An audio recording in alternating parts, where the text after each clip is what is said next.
Our first speaker this afternoon is a man for whom I have tremendous respect. Peter Wood is the Professor Emeritus of History at Duke University. He received his bachelor's from Harvard. He studied at Oxford as a Rhodes Scholar and returned to Harvard earning a PhD in colonial American history. In 1988, he collaborated with art historian Karen Dalton on a fabulous exhibition and an extremely important book, Winslow Homer's Images of Blacks.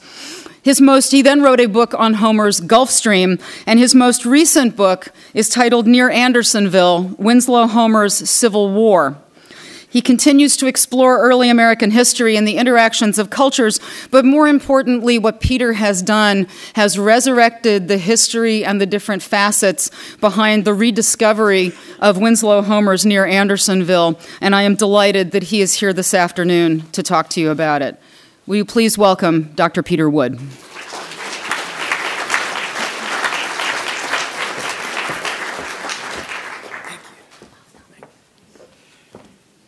Thank you, Eleanor, and thanks to all of you for coming back from lunch. That was a terrific morning that we had, and it's going to be hard to top that. But I think what we're going to do this afternoon is going to build on that.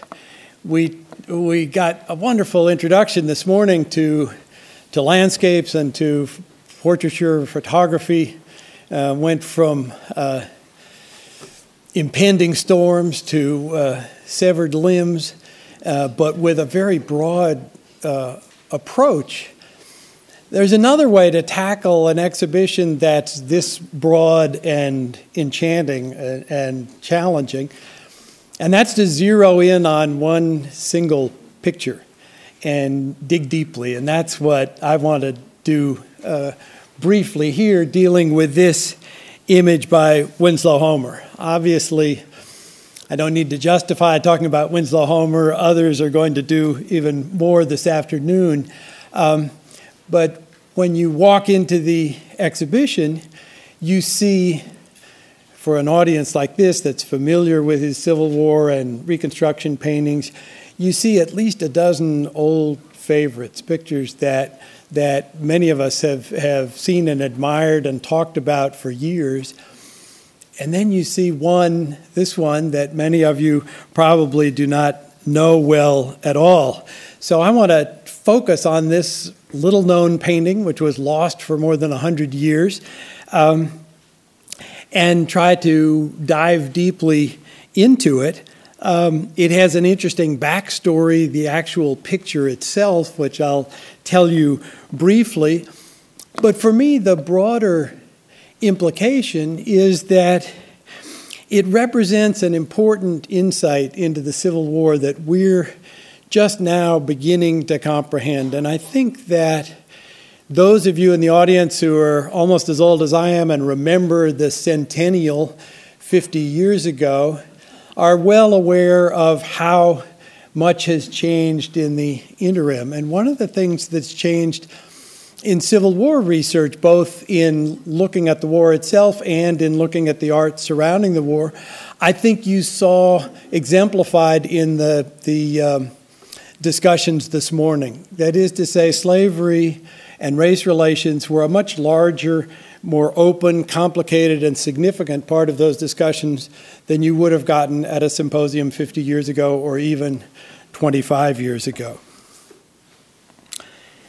For us, this seems like a rather innocuous picture, but I'll try to argue that at the time it was painted, it was actually revolutionary, and that we're now in a position to appreciate it better.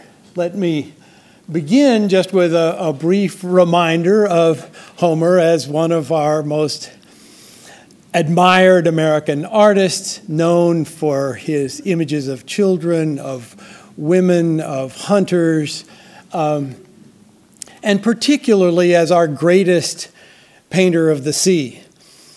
There's an exhibition right now at the Portland Museum of Art called Weather Beaten. They've just acquired and opened up his studio at Prout's Neck, and many of us think of Homer as the reclusive bachelor living at Prout's Neck, painting the sea in all of its moods sailors in all of their occupations. And of course, those in this audience also know Homer as a Civil War painter. These are two of the wonderful pictures that are in the exhibition upstairs. The Sharpshooter, which is aiming at you as you walk into the exhibit, was literally his first oil painting. So it was clear the youth had talent. He was born in Boston in 1836, goes to work for Harper's Weekly just before the war, and becomes an illustrator during the war. At the end of the war, he paints this painting, also on display upstairs, The Prisoners from the Front, and I will come back to that at the end of my talk. But Homer also painted African Americans, and up until 25 years ago, that was not an aspect of his work that was acknowledged or understood or discussed. So it's exciting to see that shift, to see some of the powerful pictures from the Metropolitan that are here upstairs, the visit from the old mistress, the dressing for the carnival, images that have been in the Met's collection for a long time, but have only, our understanding of them has certainly deepened in recent years.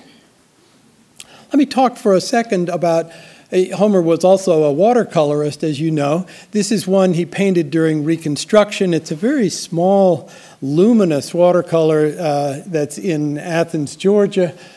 And you can see it as a rather innocuous image of an adolescent boy, but Homer goes deeper. It's painted in 1875, and one of the key issues on the table that year was black education during Reconstruction.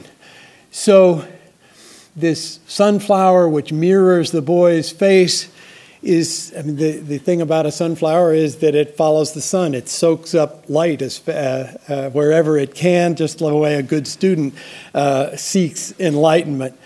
He puts a butterfly on the boy's shoulder. It starts as a caterpillar, emerges as a butterfly, can take wing. I mean, this could almost be a poster for the United Negro College Fund. You know, a mind is a terrible thing to waste, right? This is a person ready to be educated. In case you're unsure, Homer puts a little blank slate down here with his initials on it. So he's eager for education, but trepidatious as to whether that opportunity is ever going to arise. And I say that because by the mid-70s, it's clear in Homer that Homer is moving away from Harper's and becoming a practicing artist, selling watercolors and oils, but bringing with him the knowledge that he learned at Harper's about how to embed things into paintings that are more suggestive of deeper layers. Of course, his most famous black image, and the last one that he painted, is this powerful painting that now has a central position in the New American Wing at the Met. He painted it in his 60s at the time of the Spanish-American War, and it too is a picture that we're beginning to understand more deeply. When it wasn't bought for 6 years, no one was interested in it, and the critics made fun of it. They didn't know what to make of it. His earliest African-American image may be this one, which is in the Melon collection, held privately, but it's never been seen because there's some thought that it may be a forgery, even though it has Homer's signature on it. But as Jeff suggested this morning, Washington, D.C. still had an active slave trade at the beginning of the war. When Homer came south to Washington, it's very conceivable that he actually did see an African-American man in shackles and was interested in it both from its political and ideological perspective, but also from the challenge of trying to paint this figure. Not long after that, he creates this picture. in 65. It's finished in 66. And this is the one that I want to dwell on today.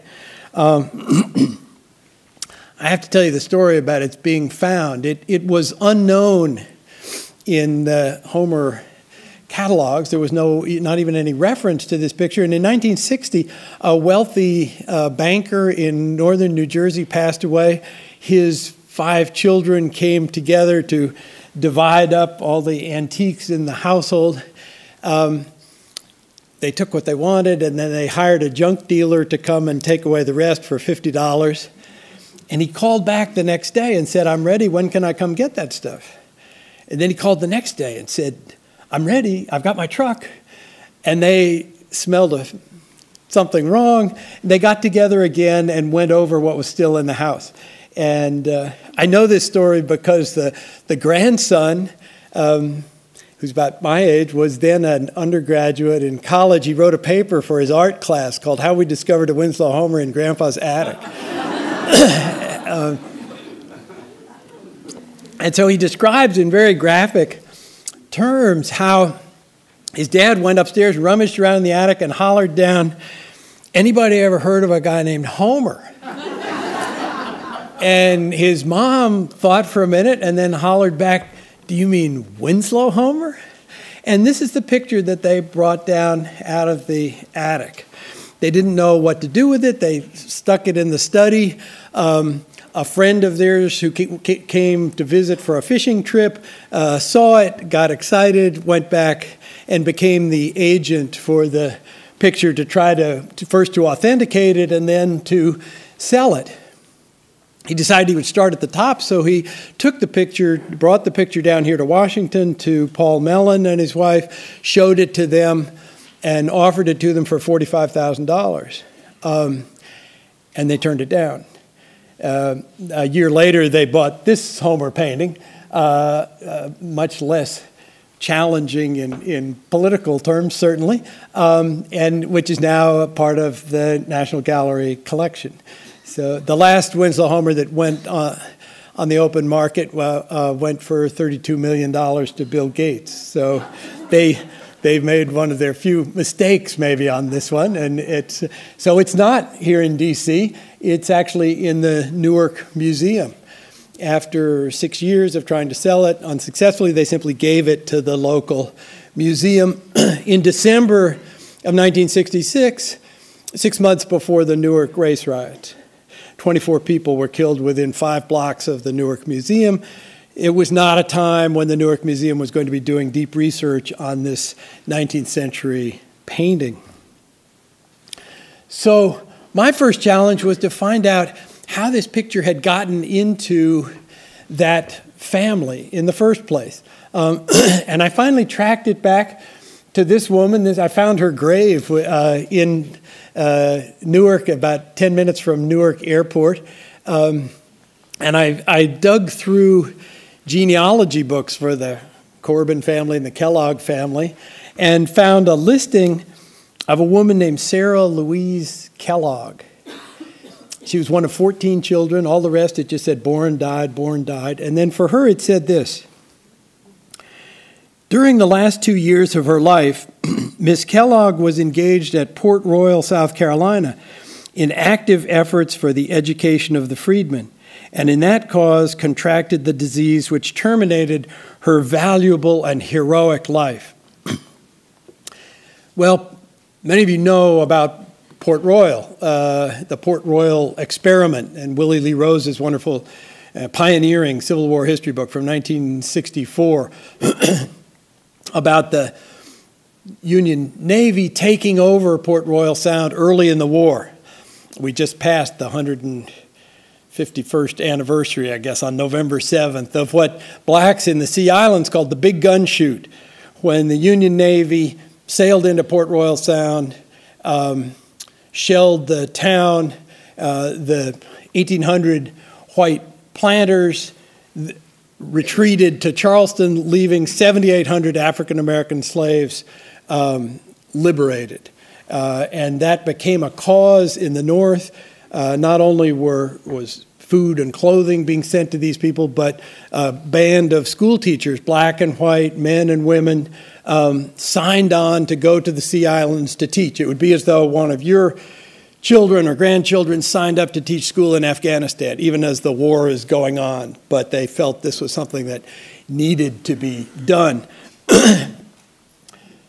So here was one of the few people in the North who had she was from a well-to-do family. She had the money to obtain a picture like this, but she also had the insights from her Sea Island experience of working with women exactly like the woman in the picture.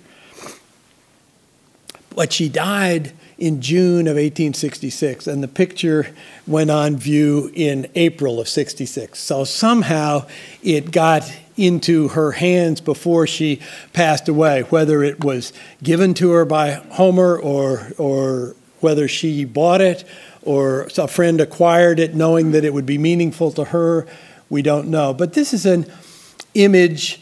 Jeff, I'm sure in his exhibit in New York, will have some of these Henry Moore, South Carolina photographs as well. This is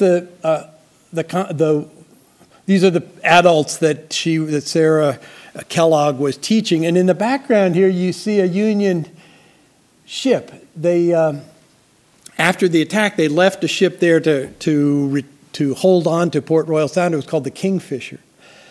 And a member of the crew, I know this because I've seen the logbook in the National Archives right here. A member of the crew was Winslow Homer's younger brother, Arthur. So the Homer family back in Cambridge had a stake in Port Royal Sound. And it's also true that these teachers would sometimes row out to the Kingfisher on weekends, fraternize with the crew. I mean, she may very well have known Arthur. It was a smaller world then. It's hard to know what the connections might have been, and maybe we'll know more later on. I did find in the archives in Newark this photograph that the family had provided from 1884, and it shows their elegant house, the dining room, and one of the elderly uncles who was 4 years old when this picture was taken, remembered that this Homer painting used to hang right there. He drew an arrow on the photograph just to show that there it was in his grandmother's dining room in 1884. But what happens to it after that is that it goes up into the family attic. And to me, that's relevant and intriguing because I think that's really what happens in our national consciousness. By the 1880s, the central role of African Americans in the war and around the war has lost its luster and its relevance, is being put aside by white America, and is really not discovered again until the 1960s, which fortuitously is exactly when this picture comes down out of the attic and is explored again. But as I said, Newark didn't have time to dig very deeply. They had no idea even what the title of the picture was. So at first they said, let's call it Captured Liberators, because in the background we'll see that there are Union soldiers who've been captured and are being marched away. Obviously she's thinking about that, so let's call it Captured Liberators. The leading Homer scholar of the time, a man named Lloyd Goodrich, said, no, Winslow Homer was not interested in issues like that. You should call it At the Cabin Door. You will call it At the Cabin. I mean, I've seen his letter to the Newark Museum saying, let's get this right. This is going to be called At the Cabin Door. They changed the title. And it's not until the late 1980s that Mark Simpson is curating an exhibition of Homer on Homer and the Civil War. He wants to use this painting. He starts digging everywhere to find out more about it. And he comes across this amazing clipping from the New York Evening Post the week that the picture goes on exhibition, saying that Homer has a number of vivid scenes of Army life. The picture entitled Near Andersonville, depicting a Negro woman standing at the door of her cabin, gazing at Union prisoners as they pass, is full of significance. Mark tells me he found this while he's driving on the freeway, and he almost had an accident, wrecked the car and lost the knowledge for art history. But he survived, and then we knew after 125 years, we finally knew the title of the picture. And as you know, Homer does lots of clever things with titles, but he loves to give you serious clues, and certainly for an audience in 1866, the name Andersonville, as you saw already from some of Jeff's pictures, that struck a deep chord for many viewers. So then we have to look at Andersonville, and we got some glimpses of it this morning. What is Andersonville? Well, as you know, the black troops are not allowed to participate in the war until 63. Once black troops are participating, the Confederacy says they're not going to treat these people as prisoners of war. They'll treat them as escaped slaves, which many of them were, the majority of them. The Union replies that if you're going to do that, we won't have any more prisoner exchanges. That means that the prisons suddenly start to fill up at Libby Prison and Belle Isle in Richmond, very close to the front. There are hundreds and hundreds of Union soldiers incarcerated.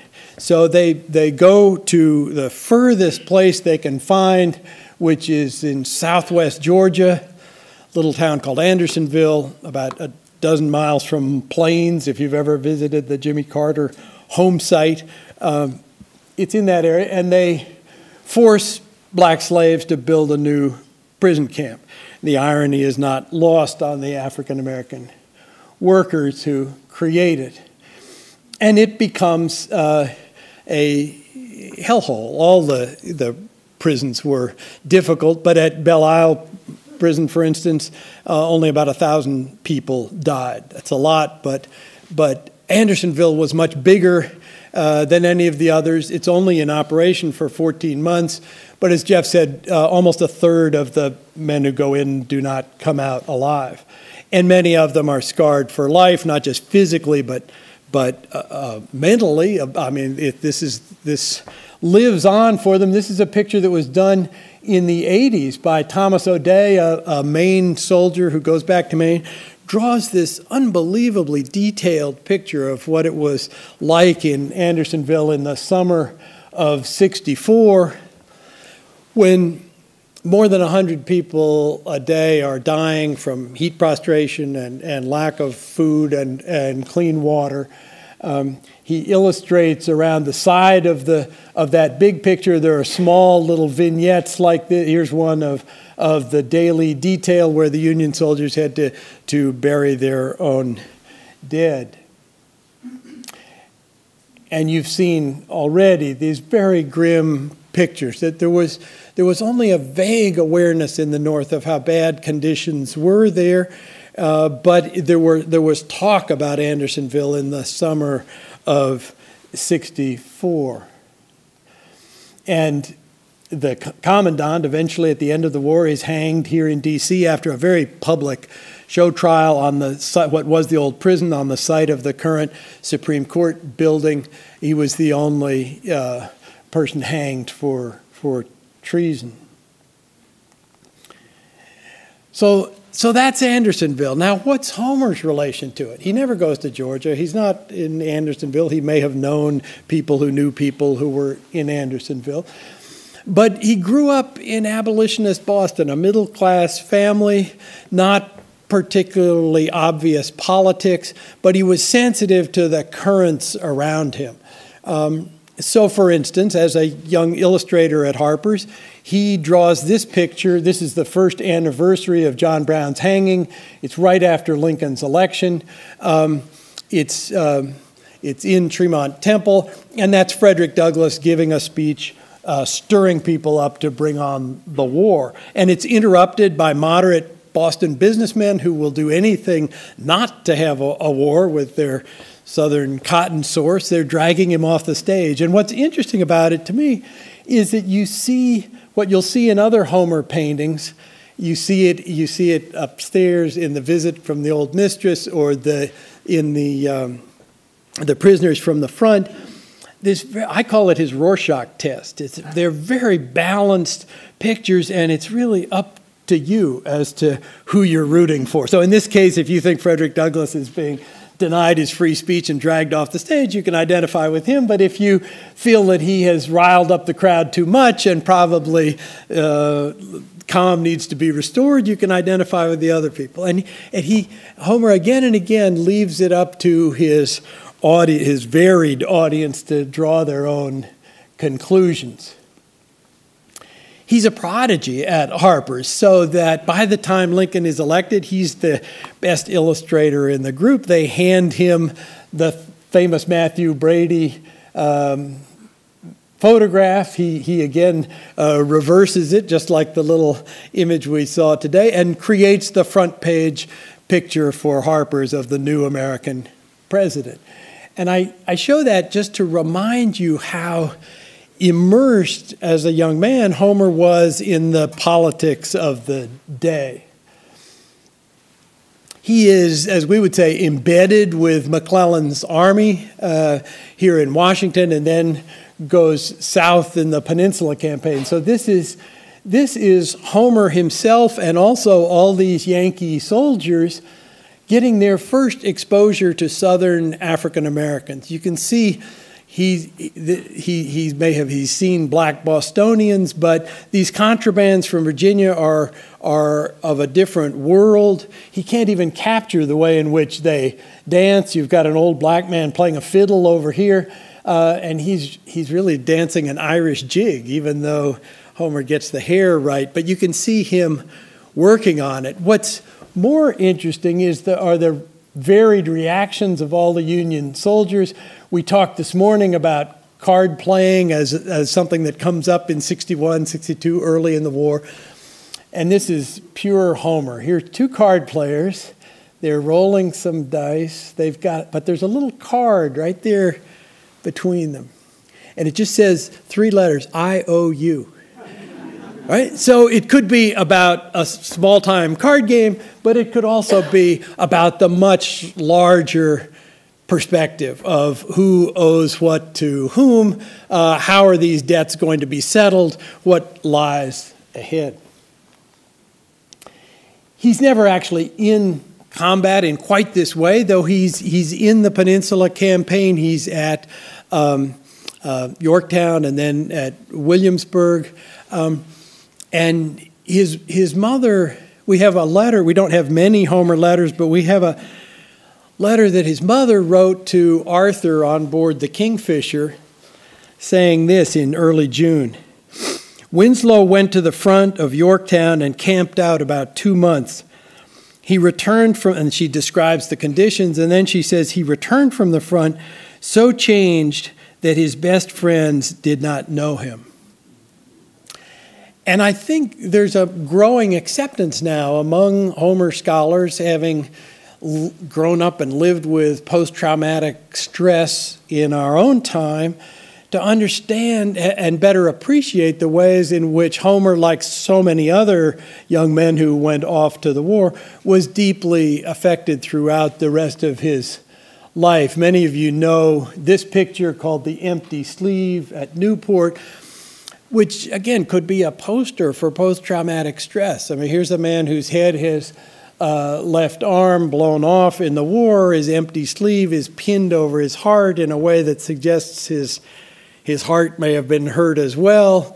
And his partner, his young wife, his betrothed, you don't know who she is gripping the reins and holding the whip and trying to keep the carriage on course. But you see this dark-eyed look on both of them that suggests he still has his army cap on. The traumas of the war are still with him, just the way we saw in the Soldier in the New Field, the ways in which the war carries over. It carries over for the people Homer's portraying. I think it carries over for him.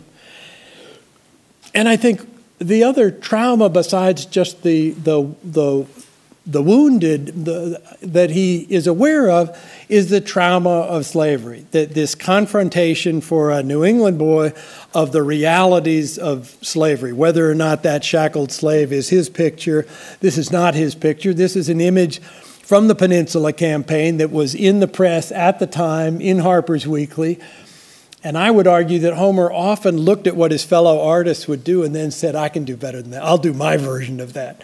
So he looked at this picture of a Confederate officer holding a pistol to the head of a black slave, forcing him to load cannons to shoot at the Union Army. And it says that this was seen through a telescope.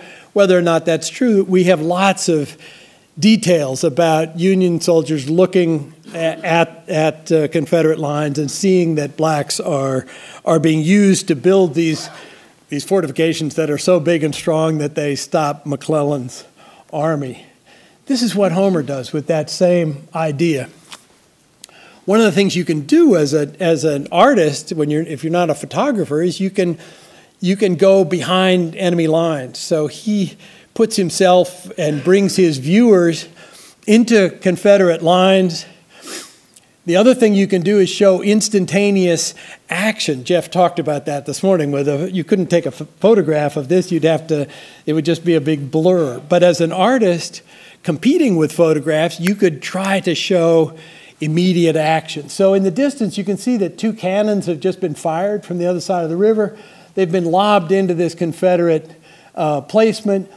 A Confederate officer with his sword drawn is forcing these guys to build up the fortifications. But the main figure is the African American. We're invited to see it through his eyes, through his mind. If you don't get it, Homer puts 3 bayonets sticking out from behind him, like OMG. You know, he sees exactly the situation that he's in, that the army that could liberate him is also about to kill him. And we're brought into that story. And if you look at the date, you may notice something else. That this is 2 weeks after the Emancipation Proclamation. President Lincoln has lobbed a bombshell behind Confederate lines, and it's exploding, and people all over the country, north and south, are reacting to it. So it's another example of Homer slipping in a layer of meaning, leaving it up to you what you think about that, but just commenting on its having occurred. This picture also greets you as you walk into the exhibition. It's well known, but not too well understood, because what captures you, here again where he puts us behind Confederate lines, here again we have 2 sharpshooters in the distance who've taken a shot at this brash rebel who's bored after a month in the siege of Petersburg and is standing up to taunt the rebel sharpshooters. He may be dead in an instant, but if you saw this picture in 1864 entitled "A Shot Before Petersburg," you would think, and many of you know that, when I say Petersburg, you think the crater, right? So look at this. See this stick? See this rifle? The banjo head, black banjo player, these rifles here. Everybody knew this in 1864, that Grant's Pennsylvania coal miners had dug under Confederate lines, put a huge amount of gunpowder there, blown it up. Northern troops rushed in, most of whom were black, many of whom were slaughtered during the battle and then after the battle by Confederates who were still outraged about black participation in the war. And the crater, July 30th, 1864, right in the middle of Lincoln's re-election campaign, becomes an emblem for the way in which the war has bogged down. 7,000 casualties, nobody gains a foot of ground. It tells a lot about the state of the war that summer. That's the same day that some of Jubal Early's troops are sent north to Chambersburg in Pennsylvania and burn and try to ransom Chambersburg, and the town can't come up with $500,000 on the drop of a hat, so they burn the town down, also on July 30th. Those are well-known events. What's less well-known at exactly the same time is this event back here. And so I want to talk about what's going on in the background and then what's going on, I think, in the foreground, and we'll talk a little bit about her if we have time. What's going on in the background?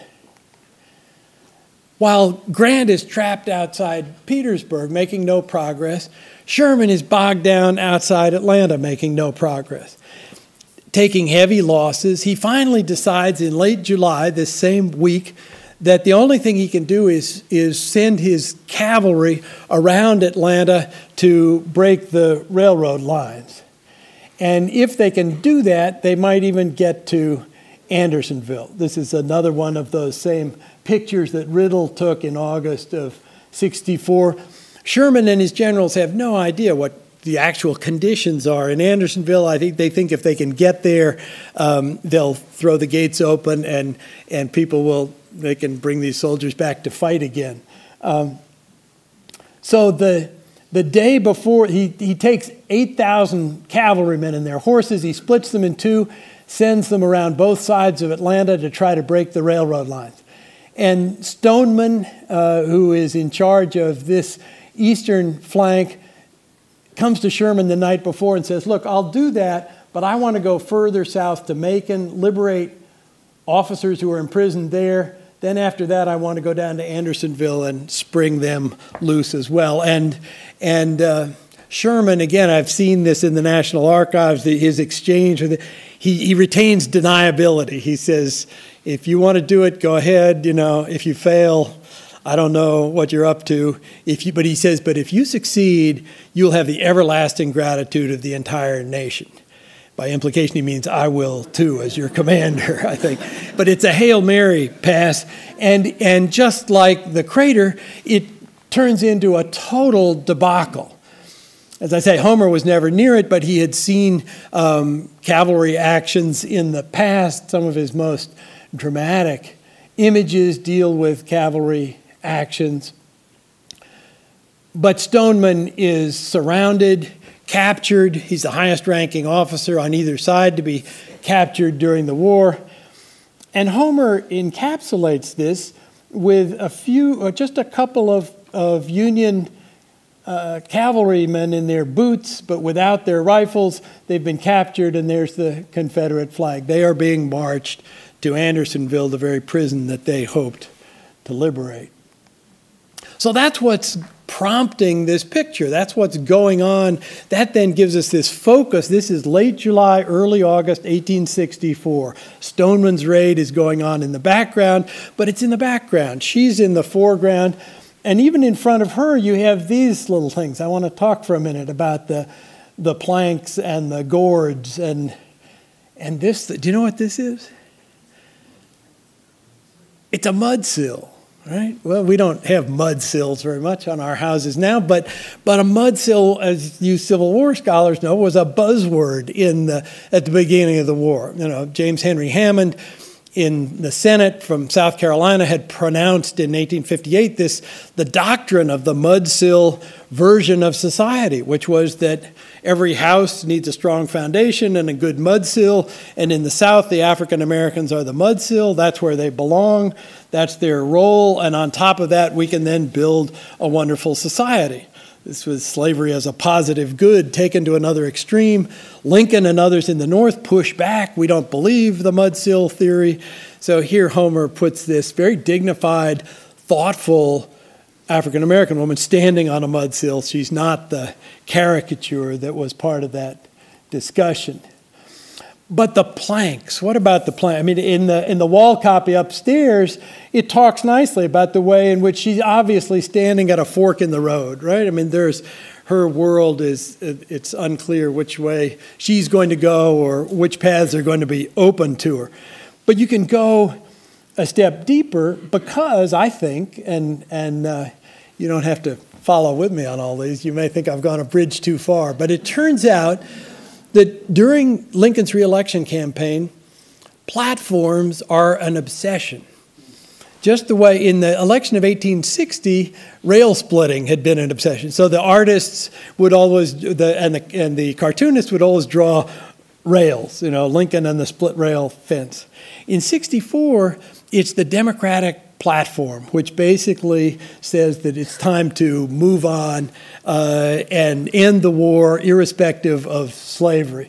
And so those planks become key issues in the war, and I think Homer is playing with that here. He's also playing with gourds. The gourd is an emblem of freedom when abolitionists use it, but it's also, and a gourd is like a pumpkin. It's a cucurbit. It grows very fast. It's full of seeds. So it's also an emblem of fecundity. So that raises a possibility, and here I may go 2 bridges too far. She may be pregnant, just barely, right? The white apron has a slight bulge. The left hand may be feeling the kick of a child. And if she were, just take it hypothetically, here you have a picture that's very focused on a specific week in the war, a specific place. But once she's pregnant, then it raises questions about the future, about who the child will be, what his or her world will be like, but also about the past, who's the daddy. And as we saw from those photographs and the questions, this obsession in the North with miscegenation, with mixed-race children of planters, all those issues could be summarized, could be here just below the surface. I want 2 more points. I want to show that this was also a picture which I think he was reacting to the other cartoons in his own paper. These are images, northern images from Harper's, very derogatory of southern black women. The woman on the right especially is saying, "It's all them Yankees that's passing." She's confused by the whole big operation. She's wide-eyed. She's wearing a bandana. Homer takes that and turns it around. She's not at all confused. She understands the complexity of her situation. She's between a rock and a hard place, and she understands it. These 2 paintings went on sale the same week in New York in April of 1866. This painting, as we heard this morning, makes Homer's career, becomes the great icon of the Civil War.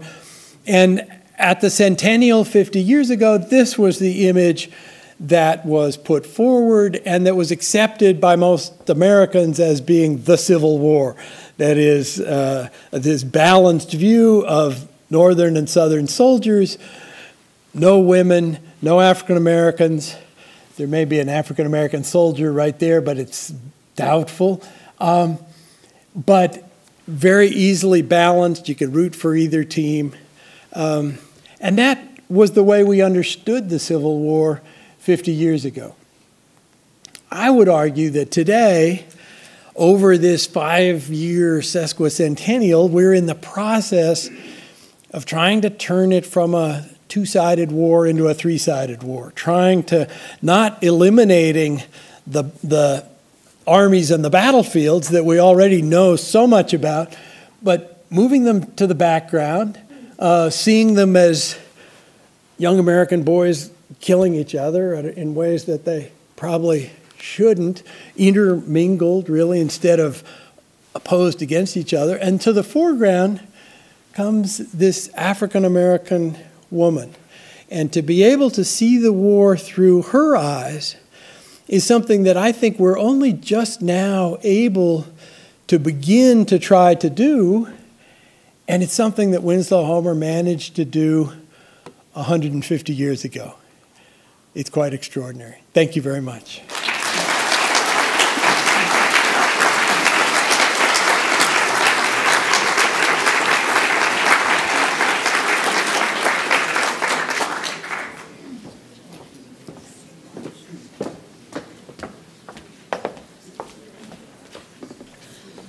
Peter, every time I hear you speak about this picture, I see something new in it. Thank you very much.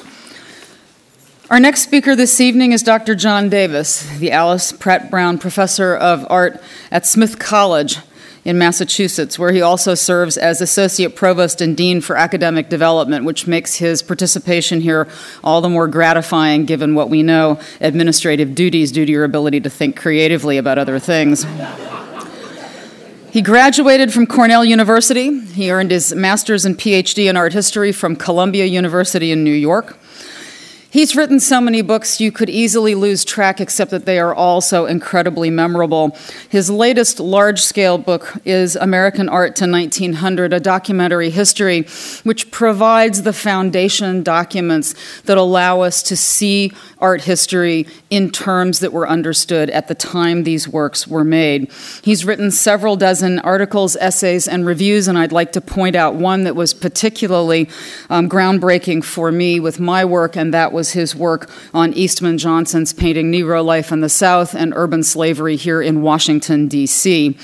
His current research is on American exceptionalism, American artistic connections to Levin, and the landscapes of Kenyon Cox. And today he is going to speak on race and battlefield, seeing and not seeing the Civil War. Would you please welcome Dr. John Davis?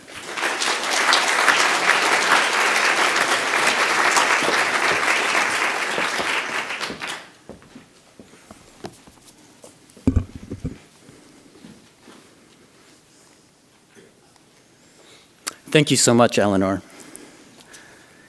If one surveys the period literature on the painting of the Civil War, one is struck not so much by what the critics of the day had to say about the subject, as by their constant complaint that they were not seeing any of it, or at least not seeing what they expected and felt that the nation needed. Here's just a sampling of such responses to the annual exhibitions of the National Academy in New York City during the war years. 1862. There are but very few pictures suggested by the war. It is somewhat surprising that the bloody battles and the historic events have received as yet no fitting attention from our artists. 1863. The war should have furnished forth many a theme for the pencil, but in general the artists appear to have employed themselves upon peaceful subjects. Several nameless enthusiasts send in works which shadow forth some of the incidents connected with the war. They are, with scarcely an exception, profoundly unsatisfactory. 1864. One of the most remarkable circumstances connected with the existing war is the very remote and trifling influence which it seems to have exerted upon American art.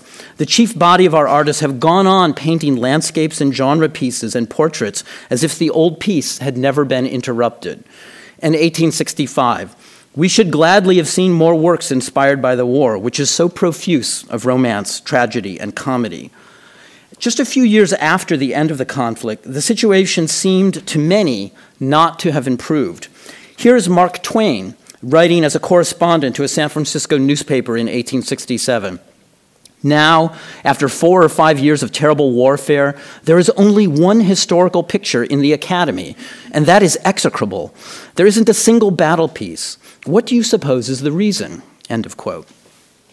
Another critic writing within months of Twain posited 2 reasons. One, that enough time had not yet passed to allow artists to absorb what this critic called any direct powerful influence of the late war upon their minds. And 2, again quoting, the equality which prevails in our democratic society is by no means favorable to the heroic style. The post-war United States, that is, lacking both an aristocracy and a communal, unquestioning religious belief, was simply no longer fertile ground for the sublime in history painting. The 2 modern scholars who have written most trenchantly about this topic, Stephen Kahn and Andrew Walker, suggest that it was not so much an issue of Americans being unable to equal the feats of previous European military painters, such as Horace Vernet, so much as the fact that history painting was on the wane, a dying genre that no longer possessed the vocabulary to represent the relentless mechanistic warfare of the 1860s. There were no set showpieces of officers coming together in decisive combat in this Civil War, no aesthetic coherence for the grand manner conception of the didactic moment. Another important scholar to write on the subject, Lucretia Giza, has done a rough accounting of the number of works of art with Civil War subjects shown at the National Academy during the war years. When I crunch her numbers, I get an overall figure of 3% out of the 2,000 plus works that were exhibited over those 4 years.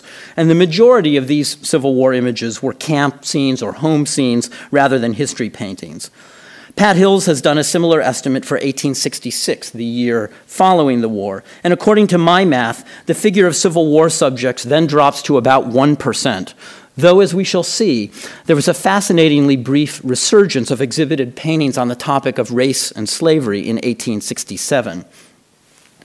Of course, such estimates based on titles can't capture every Civil War work in those exhibitions, to say nothing of the many, many paintings that were never shown at the Academy at all, such as this remarkable still life by George Henry Hall entitled Patriotic Bouquet, done just months after the start of the war. And what you see here are flowers sprouting from the muzzle of a rifle. The rifle, with its telescopic sight, became one of the military icons of the Civil War. And we know it largely today through the powerful medium of Winslow Homer's Sharpshooter, which we've already seen on the right, which has been tellingly examined by scholars for its coolly deliberate presentation of a one-side battle phenomenon where opponents were picked off from a distance in a merciless and casual manner that some, including Winslow Homer, we know from a letter he wrote, likened to murder. Homer's canvas evokes the violence obliquely, but the outcome, the bloody event itself, is displaced in the same way that so much of the actual combat was displaced in Civil War visual imagery. Hall's image, showing a carefully painted rifle muzzle stuffed with red, white, and blue flowers, goes well beyond displacement. Rather, it would seem to attempt a visual cancellation or sublation of the violent potential of the rifle by making it into an unexpected vessel, a vase supporting an arrangement of cut flowers common to many mid-century still lifes, but radically transformed here, a disorienting conflation of parlor and battlefield. For us, formed by an archive of visual culture of a very different war, we can't help but think of Bernie Boston's famous photograph, Flower Power, 1967, showing an anti-war protest at the Pentagon. We would probably be incorrect to read backwards and attribute the same political message to Hall's act of painting this still life, even though the auction house that recently sold this painting did just that when it made up a modern title for it, A Plea for Peace. But I also don't think we need accept it as a one-dimensional floral benediction, free of misgivings. It is still an odd and inventive work that goes against the grain of its time, creating semiotic ambivalence during a moment of heightened martial rhetoric. This is not surprising, perhaps, given Hall's penchant for producing startling canvases such as his Dead Rabbit, which I show you here, painted 3 years before the still life, and showing a semi-nude Irish gang member with a brick in hand and alluding to an infamous 5 Points riot that was suppressed by the New York State militia, clearly a subject running counter to the mainstreams of antebellum painting. Hall's example reminds us that there are many visual avenues toward the treatment of Civil War themes, besides those grand manner battle machines that the hectoring press clamored for year after year. And we need to remember that the written critical archive is necessarily incomplete and self-selecting in focus. So we should also be attentive to what the critics were not asking for. Just as absent as battle scenes in exhibitions of American paintings during and after the Civil War were representations of slavery, the primary cause of the conflict. I know of only one essay from the art press to take on this issue squarely, an unsigned article entitled The Artists and the African that appeared in the New York Evening Post in 1867. The author complained, "There are but few works of any value illustrating the war yet produced." That much we've heard before. But then the author goes on to say that of these, only a small number relate to the part taken by Negroes and the phases of character developed in them by the circumstances amid which they have lately been thrown. Historians of the Civil War and Reconstruction, and Peter has alluded to this wonderfully, have lately paid considerable attention to the fraught place of race in the explanatory rhetoric and public discourse surrounding the conflict in both North and South. An astounding consensus of deflection developed in the North, where in order to promote solidarity among a politically fractious populace, preservation of union displaced eradication of slavery as the main rationale for taking up arms. In the South, politicians and white apologists had long since learned paradoxically that their best hope of sustaining slavery was to keep it out of the conversation, out of print, and all but invisible in the visual culture of the time. In the art world, this state of affairs led to a general suppression of images of slavery, except by the most intrepid and ideologically engaged artists. The examples of displacement are myriad, and they have a common effect: the removal of slavery from the public visual sphere, or at the very least, the erasure of race from the discussion. And by that I mean recognition of the specifically African racial components of American slavery. In the decades before the Civil War, this had become apparent in such public controversies as the refusal to hang Nathaniel Jocelyn's portrait of Cinque, which you see here, Cinque being the leader of the revolt aboard the slave ship Amistad. It was to be hung in the Philadelphia Artists Fund Society in 1841. An outraged column in the Philadelphia Freeman asked, quote, "Why then was the portrait rejected? The plain English of it is, Cinque is a Negro. This is a Negro-hating and a Negro-stealing nation, a slave-holding people. The Negro haters of the North and the Negro stealers of the South will not tolerate a portrait of a Negro in a picture gallery." And I think that really does stand for many decades after that. It is so rare to see this type of depiction. And we should also remember that most of the public exhibition venues of this time were segregated, and that blacks, free or otherwise, were not permitted access to see the works in those exhibitions. So we have to also keep in mind who the audience of these works is. The sculptor John Rogers found similar market pressures restricting the sales of one of the figural groups of which he was most proud, the slave auction, which you see here. Writing to a relative, Rogers explained, "I find the times have quite headed me off, for the slave auction tells such a strong story that none of the stores will receive it to sell for fear of offending their Southern customers." And in a very different context, at about the same time that Rogers wrote that letter, William Rimmer also displaced race by using white biblical protagonists to evoke the Southern slave power in his painting Massacre of the Innocents. And I can't do justice to the argument here that Randy Griffey has recently published in the Smithsonian Journal American Art, but he explores this extensively. All of that happened in the antebellum period before the war, but during the years of the Civil War, this type of transfer or avoidance continued. When Albert Bierstadt exhibited his Wind River Mountains, Nebraska territory in 1862, the critic of the Albion pointedly tried to disassociate that region from the controversies still in the air from the passage of the Kansas-Nebraska Act of 1854, writing that the viewer, quote, "will perhaps be thankful that he can associate that region hereafter in his mind's eye with something more tangible than visions of hypothetical Negroes occupying an unapproachable soil, so common before the commencement of the Civil War."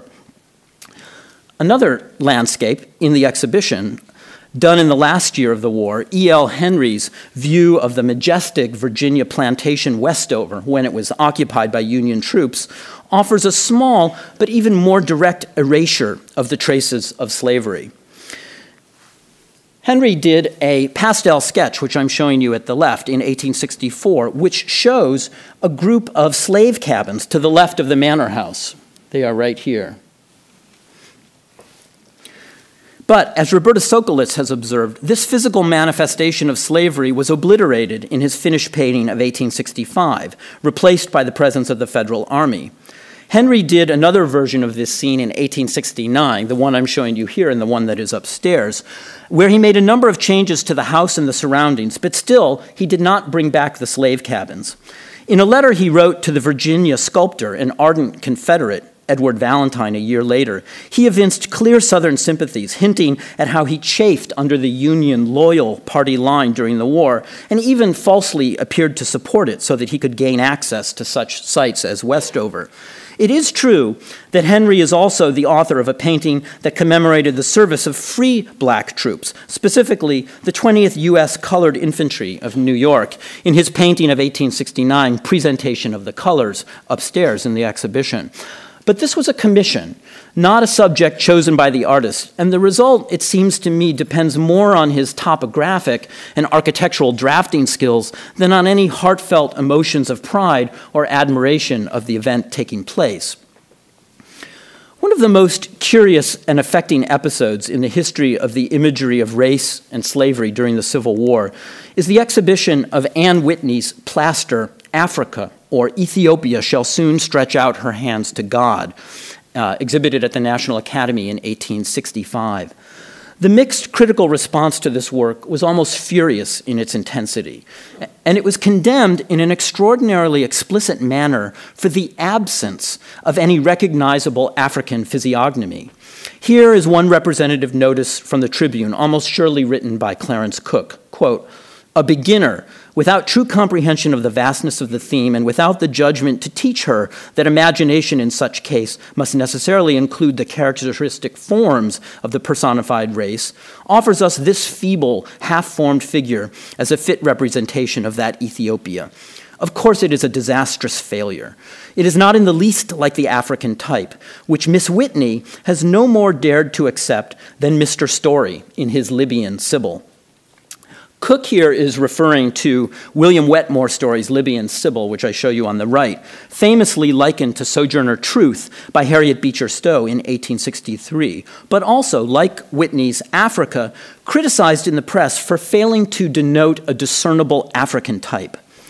Whitney no doubt read the reviews carefully, for later that same year, she somewhat desperately recut the facial features of her statue so they would read more as African. Still later, evidently unsatisfied with the result, she destroyed it. This all sounds like a grotesque case of plastic surgery gone awry. And indeed, there's much to regret in this incident, beginning with the characteristically sexist attitude of the critics, who routinely met almost any production by a young female sculptor with assertions that she was not up to the task, physically, emotionally, and intellectually. But we must also ask, why an artist so adamantly committed to abolition as Whitney, who had the temerity to take on the subject of African American liberation when few of her colleagues dared do so, would still feel constrained to tailor the first version of her sculpture to a public that she evidently judged not ready to see such explicit racial imaging. And quite apart from her initial reluctance to denote an African physiognomy, there's something disturbing about the casual way the markers of race could be added or subtracted to fit a changeable environment of opinion, let alone the way they were discussed in the press, using terms that would have been pleasing to both a eugenicist and a phrenologist. And there's an extensive discussion of this in the literature of the day. One of her defenders, the critic of Watson's Art Journal, asserted that had Whitney created an overly individualized face to symbolize the African race, quote, the result would have been mere sign writing. Thinking about allegory in general, the same critic went on to observe that in a figure of Columbia, the allegorical embodiment of the United States, quote, we do not demand the sharp features of a Massachusetts Yankee girl. If nothing else, this is a remarkable example of a 19th century critic acknowledging both the semiotics of race with that interesting term, sign writing, and the fact that whiteness also has a racial and ethnic cast. What I've been describing so far have been a series of moments when it was difficult, literally and figuratively, to see certain things: violence and wartime combat, race and slavery. Of course, the issue was not that observers were unable to see these things, but rather that the political and ideological pressures of the moment, as well as the available technologies of representation, militated against the imaging of such themes. This lack of means was undoubtedly tied to a lack of courage in many quarters. The inability to see was situational, which meant that as conditions changed, subjects that had formerly seemed impossible to represent in a satisfactory way became newly seeable. And throughout this period, there were notable exceptions, much like Whitney's Africa, exceptions to the tacit understanding that certain subjects should be avoided. What I'd like to do in my time remaining is first to look selectively at a few of those exceptions in the imaging of race and slavery in the 1860s, and then second, to jump forward to the post-Reconstruction years, to a period when a very different set of national priorities made it possible and even necessary to represent the Civil War battlefield. In the realm of American slavery imagery, there's one celebrated image that no doubt many suspected I might show today, and that is Eastman Johnson's Negro Life at the South. Certainly, Negro Life at the South fits in with my theme of suppression, in that its very construction depends directly on a national controversy over the existence and visibility of slavery in Washington, D.C., the site of the painting. This was a watershed breakout work for Johnson. He could probably not have predicted that Negro life would make his reputation or generate such a vast archive of 19th century critical prose. But once it did, and in the wake of that astonishing success, one might imagine that the artist would run with the theme. However, Johnson did not continue with his public interest in African American subjects for many more years, and with one exception, the great topic of emancipation was not treated by him. The exception, an especially riveting one, is A Ride for Liberty, The Fugitive Slaves, which I show you on the right. So different from Negro life at the South in every way, and perhaps a response on the artist's part to the criticism of that early painting, which dissected the purport of its every finely rendered detail. A Ride for Liberty is a more generic scene than the complex Washington tableau on the left. It is more tonally restrained and iconic, and its narrative is thrillingly direct and unmistakable. Its power stems from the split-second immediacy of its blurred evocation of a desperate escape. The fused silhouette of this intact slave family, both looking forward and backward as they risk their lives in flight, is affecting and unambiguous. And we see here the man and woman, and then two children, a young boy here and also an infant in the arms of the woman. There's an element of momentary suspension in the way the group is locked in pure, floating profile against the dim, early morning battlefield. This economy of means allows the work to soar beyond the actual momentary narrative it depicts, to encapsulate a larger historical transition, the beginning of a new epic, in much the same way I would argue that Winslow Homer's Veteran in a New Field would 3 years later, both of them using a very reduced set of pictorial components to go beyond the specifics of a given moment and really hint at some much greater transition that is happening in the world. In its dim gravity, it also reminds of the photographs of battlefields that were just being issued in the year that Johnson executed this painting. One might even say that an image like O'Sullivan's Harvest of Death is the telescopic reverse of Ride for Liberty, this time with the terrible specifics of combat in the foreground and the blurred figure on horseback in the distance. If Johnson's stripped-down presentation showed the elaborate narrative customs of history painting to be inadequate to the task of representing an exciting frontline scene, so also the emerging battlefield photography stunningly refused participation in conventional aesthetics. Yet, Johnson's painting has none of the awful stillness of the O'Sullivan image. He indicates speed through the postures of the boy and the man, the wind-whipped dress of the woman, and the horse's mane and tail, each of which he studied and changed slightly in the two versions of the painting we have today.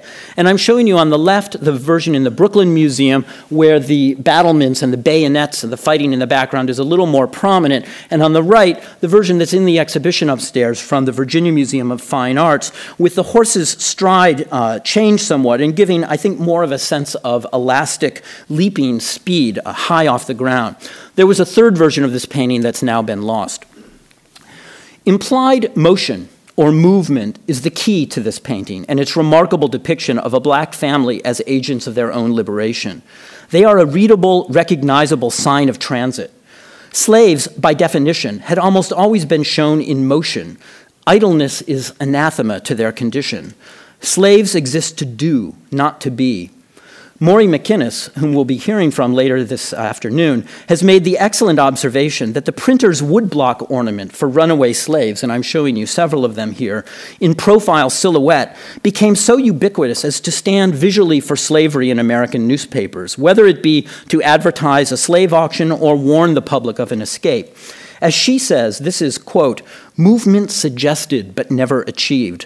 The runaway slave never seems to get anywhere because year after year, the same image reappears.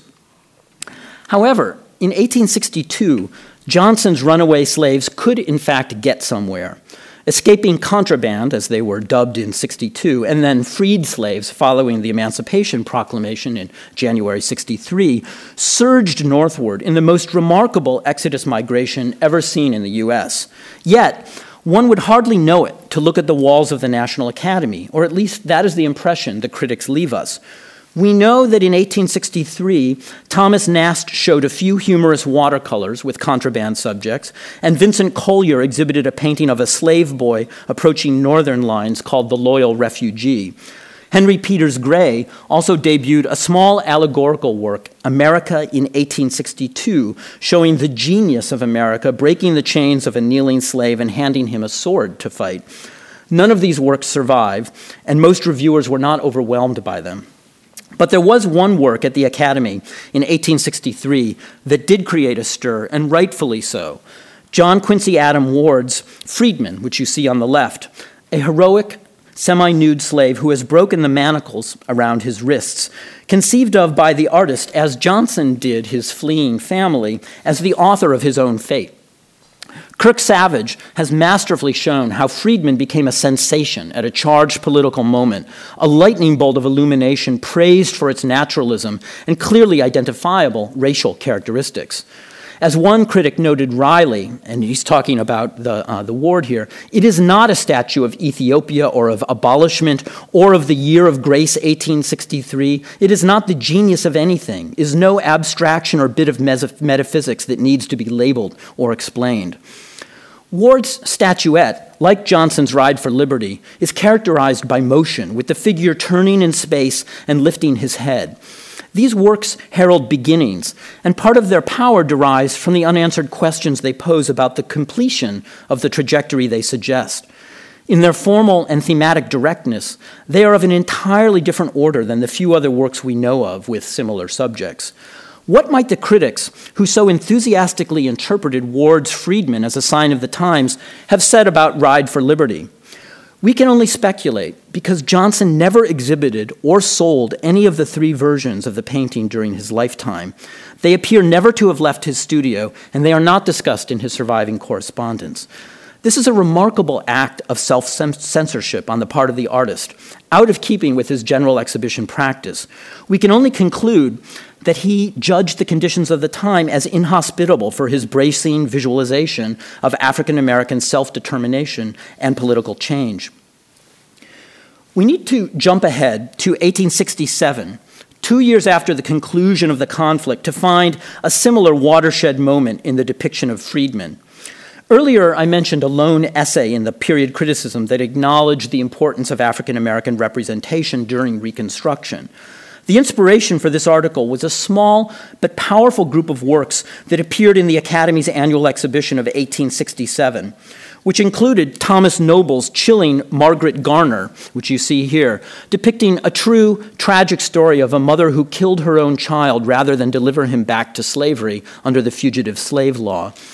Not all of the reviewers recognized the mother's name and knew her story, but even if they did not correctly guess the specifics of the narrative, there was no mistaking the drama and agitated pathos of the scene, nor the bold intentions of the artist. As the Evening Post explains, it is painted with a purpose, from which fact it stands out in strong contrast with a host of pictures that mean nothing. His chosen mission is to depict the horrors of slavery, which, though now a thing of the past, still furnishes ample material to the artist. If the fugitive slave law was the past, the Reconstruction era and the challenges and possibilities for the newly freed were very much the present in 1867. Beginning in 1865 and continuing for many years, the newspapers that had formerly carried fugitive slave notices with those woodcuts of the fleeing slave now offered heart-rending advertisements of newly freed blacks trying to find family members who had been previously sold off or lost in the diasporic excitement of escape, or who had disappeared from the battlefields. Nearly 190,000 black men had served as Union soldiers and sailors, and they had suffered a high 20% casualty rate. Two artists took on the rare subject of the black soldier in that banner year of 1867. The better known of these is Thomas Waterman Wood's triptych, which you see here, showing one man's path from contraband, to recruit, to wounded and disabled veteran. Less well known is the Swiss artist Frank Buchser's The Volunteer's Return, which features a young African-American soldier, gun in hand, recounting stories of the war to two admiring bootblacks on a street in Washington, D.C. Such a depiction of a strong, battle-tested black soldier was unheard of in American painting. I've written elsewhere about how many of Buchser's African-American genre paintings are constructed from the perspective of a thoughtful black protagonist as the subject, and Peter Wood's scholarship on Homer's Near Andersonville reminds us how rare that is. Indeed, I think I would have to move ahead a decade or two to something like Thomas Hovenden's Their Pride of 1888 to think of a similar example of a white artist acknowledging generational accomplishment and self-respect within the African-American community. Unfortunately, the cumulative effect of this suite of paintings was greatly diminished by the unsympathetic hanging they received at the National Academy. Amazingly, Wood's triptych was split up, with the first two hung in the South Gallery and reversed and separated, and the third hung on the other side of the building in the North Gallery. According to the Evening Post, Buchser's Volunteer's Return was even worse hung in the corridor over one of the doors at such an angle that it is almost impossible to form any idea of it, so they said. This was pretty much the same position according to another work Constant Mayer's North and South, which you see here, described as hanging like an epitaph over the central doorway. This is a work that shows a Confederate soldier coming upon a wounded Union soldier on the battlefield. In the case of Mayer, Watson's art journal posited another reason for the poor placement. Quote, "He is, we suppose, from his name, a German." And then he writes rather sarcastically, "Our little artists do not wish any interlopers. Let these Dutchmen remain at home. Why do they come here to put to shame our pretty pictures of fashionable ladies and well-dressed landscapes?" Mayer was actually French, but the point is still valid. Clarence Cook also suggested that paintings by Mayer, quote, "should have emanated from our own countrymen, and it is a lasting reproach that men foreign to the soil and who cannot feel the deep interest that we do in the rebellion should be the first to show us what themes for illustration it affords." If we can trust these critics, then, we have some idea of why the Swiss artist Buchser's painting might have been treated poorly at the hands of the NAD. And we also have more evidence for the supposition that national politics created a de facto no-fly zone for American artists when it came to images of slavery. For in fact, the list of important paintings by foreign artists on the subject goes well beyond Buchser and Mayer and includes Christian Mayer's, another Mayer, Kitchen Ball at White Sulphur Springs, Virginia here, Air Crow's Slaves Waiting to be Sold on the left, the subject of Maury's recent book, and Theodor Kaufmann's On to Liberty on the right. These are all German and English painters. Were these artists able to see the situation more honestly than American painters?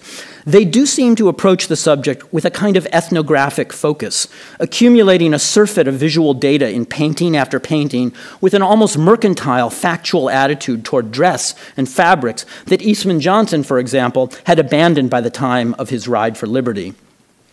While Johnson had no African-American subject in that memorable exhibition of 1867, he did send perhaps his most accomplished Civil War painting, The Pension Claim Agent, a masterfully quiet, low-toned interior scene featuring, like Wood's Veteran, a war amputee aided by a crutch. In this case, the veteran is white, and he is surrounded by rapt family members as he relates his battle tale to the visiting government agent sent to verify his claim for assistance. In many ways, Johnson's painting signals the prevailing concerns of the majority white population in the years immediately following the war.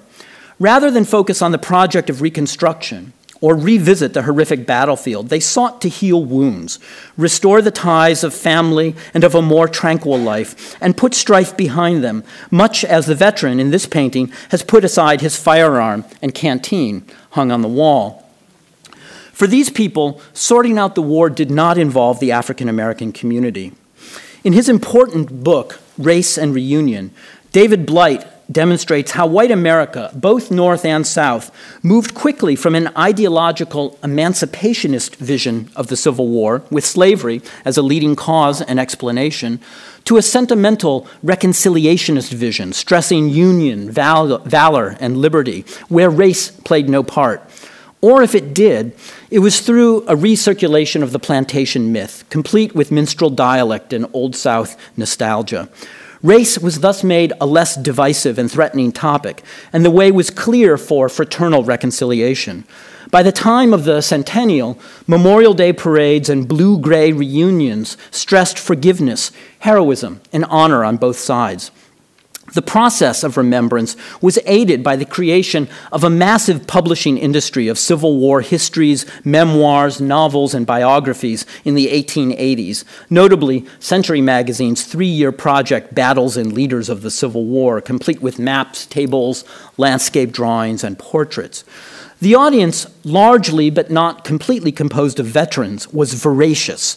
Century's circulation doubled in the first 6 months of the series. The editor explained the timing of the series, saying that no time could be fitter, and remember he's writing in the 1880s, so some decades after the Civil War, no time could be fitter for a publication of this kind when the passions and prejudices of the Civil War have nearly faded out of politics, and its heroic events are passing into common history where motives will be weighed without malice and valor praised without distinction of uniform. In fact, motives were not weighed at all in the Century series, and the actual causes of the Civil War were rarely mentioned. Rather, the sacrifice of the soldier was celebrated, and a cult of manliness and courage prevailed, culminating famously at the end of the century in Oliver Wendell Holmes Jr.'s Memorial Day paean to masculine violence, The Soldier's Faith. This national movement could not help but inflect the visual arts. And to conclude, I want to talk about one of the most under-discussed aspects of the art of the Civil War, and that is the revival of battlefield painting that occurred in the 1880s and early 1890s. Of course, it's not true to say that there was no battle painting during the war itself. Works like the foreign-born artist Victor Nelig's cavalry charge of Lieutenant Hidden, which you see here, shown at the NAD in 1863, demonstrated one model with its seething hordes, its rearing horses, its cast of dozens. Critics admired Nelig's management of the crowd and the variety of gesture in the scene, but in the end, the experiment was deemed too continental. Writers noted the French hardness of color and troops who looked like armed peasants. Though Nelig was trained in France, the New York Times incorrectly regretted that, quote, the German education of the artist is seen too plainly in every detail. It might pass without much question as an engagement between European soldiers. 14 years later, the situation was changing. An article entitled The Progress of Painting in America, published in 1877, prophesied that, quote, the time may come when men's minds will be less agitated by events of the late war, and when subjects connected with it will be viewed only as translations of common humanity without conflict. At the National Academy, where we've been locating our look at these paintings, that time came in 1882, when Gilbert Gall, a 27-year-old painter of sentimental genre scenes, ventured into a new subject area and exhibited 3 Civil War paintings, including these two, The Stragglers on the left and Charging the Battery on the right. Gall was only 10 years old when the war ended, so he represented a generation of artists who had not experienced the battlefield firsthand. He realized, though, that he was painting for a generation who had, and he made a point of collecting old uniforms and weapons so that the details so pleasing to the veterans and the fact-hungry audience for Civil War remembrance would be accurate in works like The Stragglers. Descriptions of his studio and home describe swords grouped in arrangements on his walls and a dining room chandelier constructed of rifles. Gall's small camp scenes were popular, but it was Charging the Battery that became the sensation picture of the year. Purchased on the first day of the exhibition by the collector William T. Evans for $1,500, and later shown at two World's Fairs, 1889 in Paris, where it won a medal, and 1893 in Chicago. The New York Herald announced, "In Charging the Battery, Gilbert Gall triumphantly makes his appearance in a new line and shows himself a capable painter of scenes of the late war." In other reviews, this painting was called a spirited piece of realism. One picture, at least, on these vapid walls that can stir us. One of the few quite original and admirable things in the whole collection. The Boston Advertiser extolled the whir of life in it, the headlong plunge of the wounded man who still rushes onward in his fall, the agonies of those already stretched out on the ground. The Art Journal wrote, "Charging the Battery is executed with such dash and spirit that it disarms criticism." You may be struggling to see this dash and spirit in my slide, and I assure you it's not the fault of the projection. This is an extraordinarily difficult picture to discern, even in front of the real thing. Gall's decision to show a battle at night was a bold one, and he is quite successful at evoking the disorientation of the soldier, the blind groping amid flashes of light, shouts, and explosions. This drawing from Charles Kurtz's publication Academy Notes helps a little to understand the composition, with the fallen Union soldiers at the left, one clutching his chest, and the curving mass of fighters at right, with an officer, one plunging into the depths of the canvas as he trips, an officer with the sword raised toward the flag, which is the culmination of this wave. In its surging vortex of men, enlivened by the sharp glints of cold light on their bayonets, Gall gave them the drama that they wanted in the 1880s. The drawing of the men is extremely careful, despite the overall midnight blue murkiness, and it illustrates, again, that startling figure of an infantryman stumbling in the foreground, shot at this very instant with his arm outstretched. To see this work and to see these things, though, you have to develop your night eyes, and along the way, it challenges you. What do you see? What can you know about the experience of the soldier?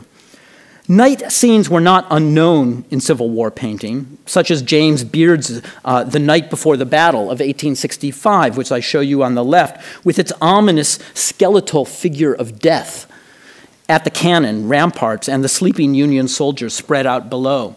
The Beard painting was called many things in the press: solemn and striking, repulsive, inadequate and forced, wild. But love it or hate it, there was no question that it was an eerie dream. Gall's painting, almost 2 decades later, is similarly nightmarish, but lacking any skeletal allegory of death. It was seen as a marvel of realism, accurate in fact, and thrilling in drama. Charging the Battery thus began a new chapter for Gall and for Civil War painting in general. Year after year, for well into the 1890s, he produced new battle scenes, often hung in the middle of the South Gallery at the NAD, on the line, the most prestigious placement in the Academy. Here are 2 examples from the 1880s: Holding the Line at All Hazards on the left, which won a gold medal in the New York Prize Fund, and Glorious Fighting on the right.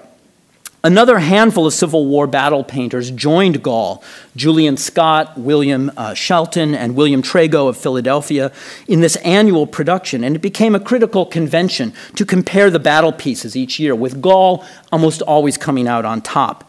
In fact, because of the constant harping on Gall's realism, his work was often discussed in reviews alongside the paintings of Winslow Homer, something that would hardly occur to art historians today. Gall's paintings appear as if made to order to follow the script that David Blight lays out in his analysis of the Civil War memorialization industry of the 1880s.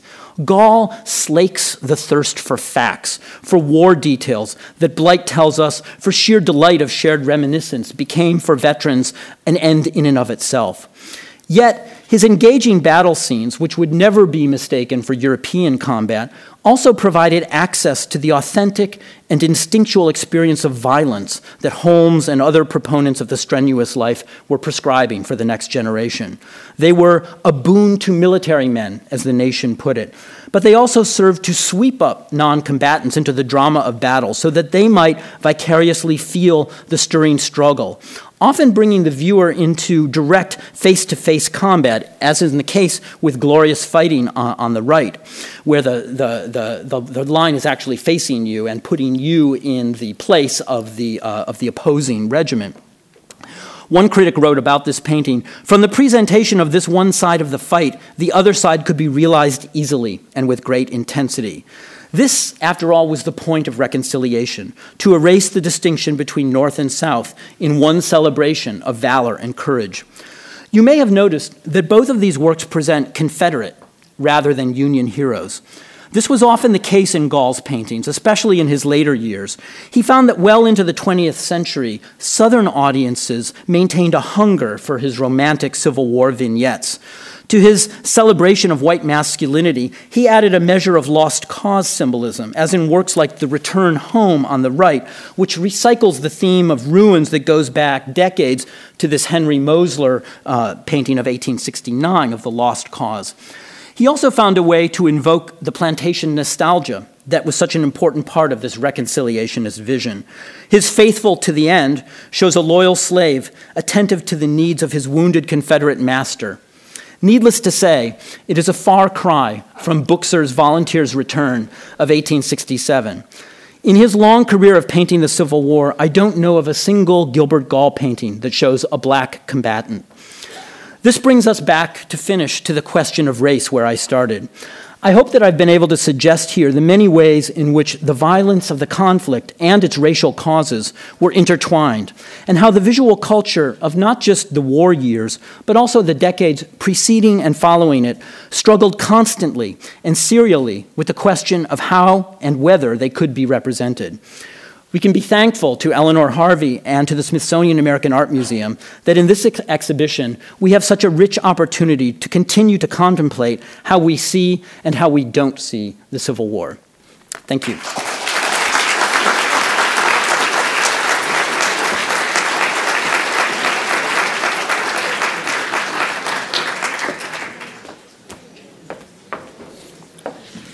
Thank you, John. I really appreciate that. At this point, we are going to take a 15-minute break, resuming at 3:15. This is an opportunity to check your cell phones, take a bathroom break, and potentially pick up a quick cup of coffee and then welcome you back again for two more outstanding talks by Maury McGinnis and Randall Griffin. So we'll see you again at 3:15. Thank you.